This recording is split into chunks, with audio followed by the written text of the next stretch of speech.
O que eu pretendo fazer, essencialmente, é cumprir aquilo que eu prometi durante as discussões, durante a campanha e que estão resumidas no meu discurso de posse. Quando eu fui presidente do CNPq, ao sair, ao terminar o mandato, quando tomou posse o novo presidente, quando eu fiz um curto discurso, ao sair, eu simplesmente li o discurso de posse e fui apontando os pontos que tinham sido alcançados. Quer dizer, eu trato com muita responsabilidade isso que a gente diz durante a campanha e depois no momento da posse, que é um momento, em geral, de congraçamento, de alegria, e depois as pessoas, de certa forma, esquecem o que foi dito. Não é? E ali eu apontei várias coisas, mas eu poderia destacar, em primeiro lugar, a importância dos cursos de graduação na USP e de rever a estrutura, de flexibilizar os cursos, de aumentar a eficiência, de modernizá-los, de focalizar mais com as necessidades da sociedade. Em segundo lugar, nós apontamos para a necessidade da universidade se modernizar, tanto em sua estrutura burocrática e administrativa, como no que diz respeito a seus diplomas legais, a sua estrutura legal, a seu estatuto, regimento, não é? Isto que muitas vezes é resumido pelas pessoas sob o argumento da democratização da universidade. Eu não acho bem que é democratização, eu acho que é modernizar a gestão e adaptá-la aos tempos modernos. Não é? E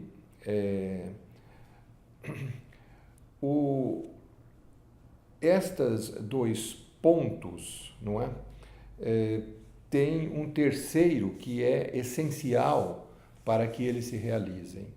É a de restabelecer um bom relacionamento entre a reitoria e os diferentes componentes da universidade. Então, entre a reitoria e as unidades, entre a reitoria e os estudantes, entre a reitoria e os servidores. Então, isto implica baixar as tensões, conversar, discutir diretamente.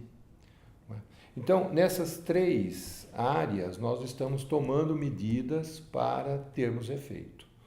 Por exemplo, no que diz respeito à modernização da universidade, nós começamos um processo no Conselho Universitário, dia 25, em que se discutiu uma agenda, criou-se uma comissão específica para tratar da reforma do estatuto, regimento e outros diplomas legais da universidade. Isto vai se processar durante este ano e no fim do ano nós vamos começar o processo de votação daquilo que foi trabalhado pela comissão com as diferentes unidades, os diferentes grupos representativos da universidade.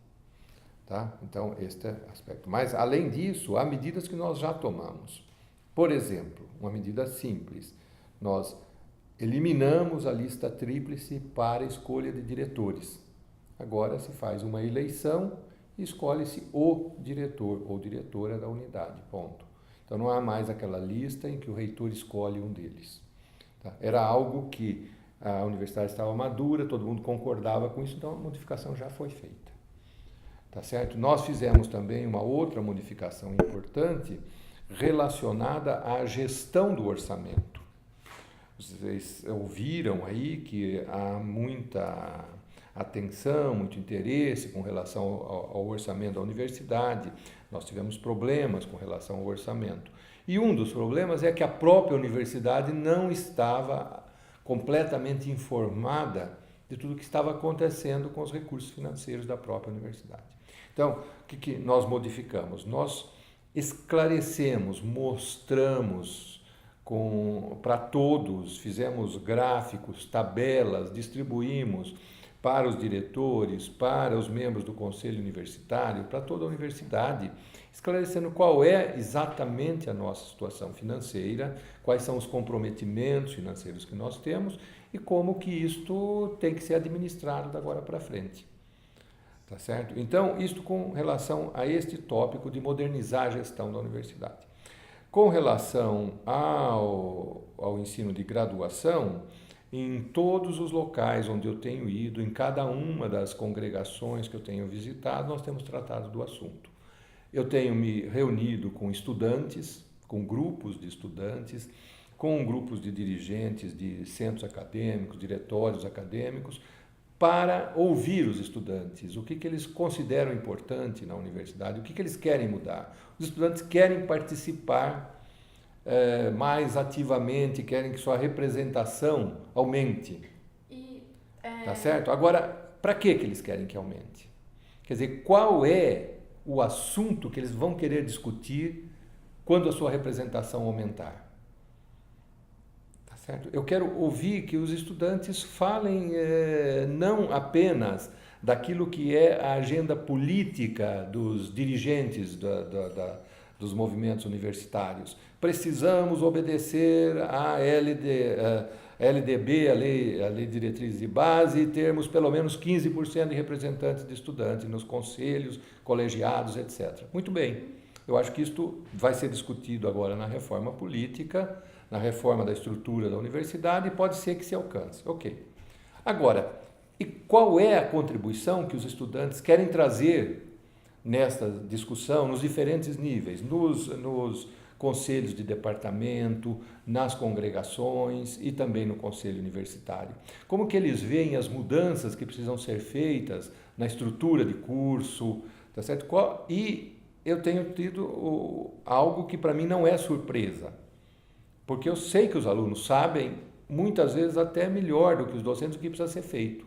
Muitas vezes podem não saber qual o instrumento para fazer, mas as queixas e o que precisa ser feito, eles sabem, e isso se repete. Cada local que você vai, não importa qual é o curso.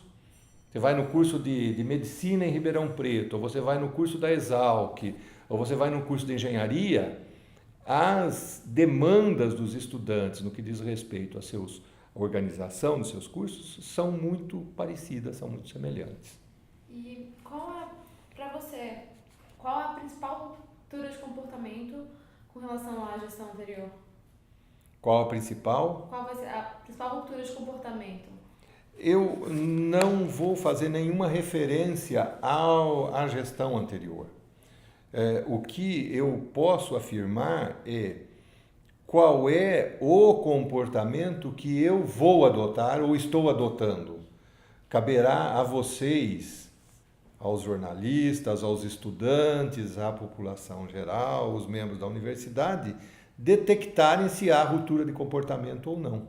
Alguns poderão achar que é uma simples continuidade e que é o mesmo do mesmo. Outros poderão achar que é uma atitude muito diferente.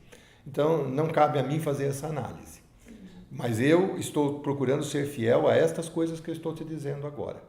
Tá certo? De ouvir, de discutir. Tanto que este conselho universitário, esta reunião do conselho universitário em que tratamos da reforma da universidade, foi de uma tranquilidade absoluta, muito produtivo, com participação ativa de estudantes, servidores e docentes, debates até bastante, vamos dizer, entusiasmados, mas todos se tratando com o máximo respeito, etc., dentro das regras daquilo que a universidade deve funcionar. Então eu estou, por enquanto, absolutamente satisfeito com essa evolução.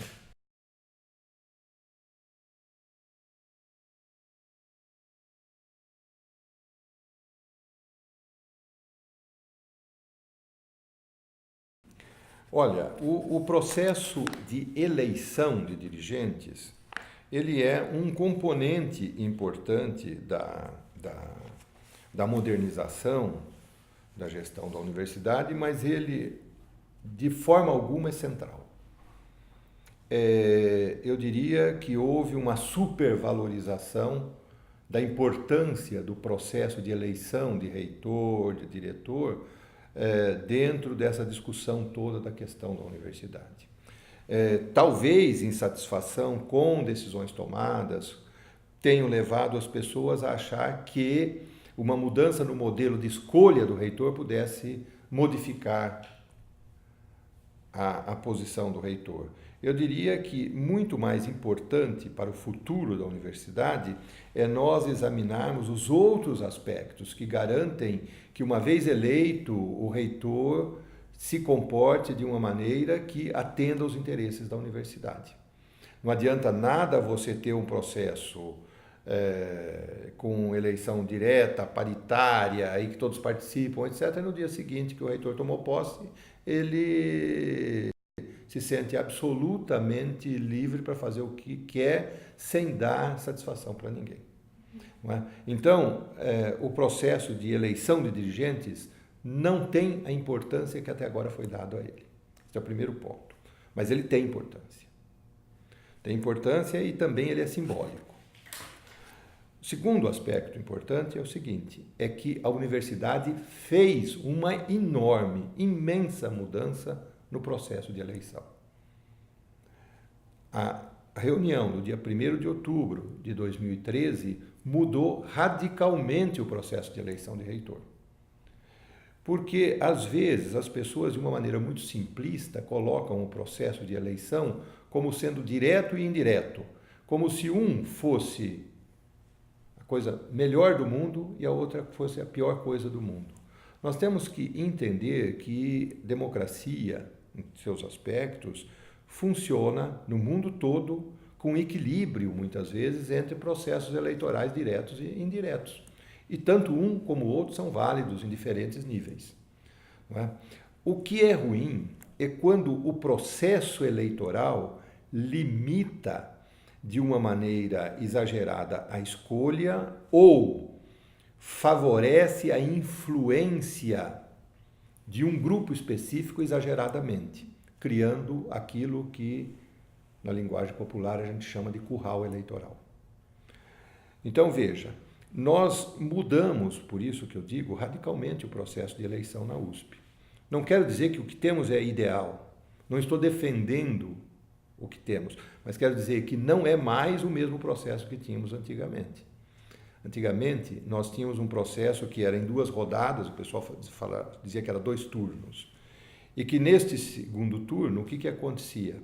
Nós tínhamos como votantes um colégio de mais ou menos 200 e poucas pessoas, vindo 6 de cada uma das unidades. Ora, 6 representantes docentes de cada uma das unidades, sendo o diretor, o representante do conselho universitário e os 4 presidentes de comissões, é um grupo extremamente pequeno, suscetível a pressões. E isto, historicamente, se demonstra que ocorreu na maioria, se não em todas as eleições da USP nesses últimos 15 anos. O processo atual eliminou isto completamente. Este era o grande mal da eleição na USP. Não é o fato de que não são as 100 mil pessoas que participam da USP que estão votando ou não estão votando. O grande mal é que o colégio eleitoral era extremamente limitado e muito dependente da reitoria. Isso não acontece mais, porque neste momento, ou nesta eleição que ocorreu, quem votou? Quem votaram foram as congregações, todas no mesmo dia, concomitantemente, distribuídas pelo estado todo, não é? Mais cerca de 2.000 pessoas, pouco mais. Ora, ninguém exerce um poder de pressão direta sobre este grupo tão heterogêneo. É por isso que este resultado desta eleição não tem comparação com nada que ocorreu antes. Então, esta mudança é muito grande. Agora, este processo terá que ser rediscutido agora. Por exemplo, este fato de terem votado todas as congregações pode ser expandido. Não, só a gente estava gravando, pode continuar. Poderíamos, por exemplo, ter votando todas as congregações, mais todos os conselhos departamentais. e o colégio eleitoral se expandiria de 2.000 para 5.000 pessoas votantes. E você pretende... E aí permaneceria a crítica de que os estudantes estão subrepresentados e os servidores também, mas aí você poderia fazer uma correção para atender determinada cota, tantos por cento desta, tantos por cento daquela. Vai ser feito isso ou não? Não sei, mas vamos dizer, há um caminho para aperfeiçoar ainda aquilo. Agora, pode ser que a universidade como um todo entenda que o melhor é a votação direta. Todos os votantes. Ok. O que é a minha posição? A minha posição tem que ser de controlar o processo.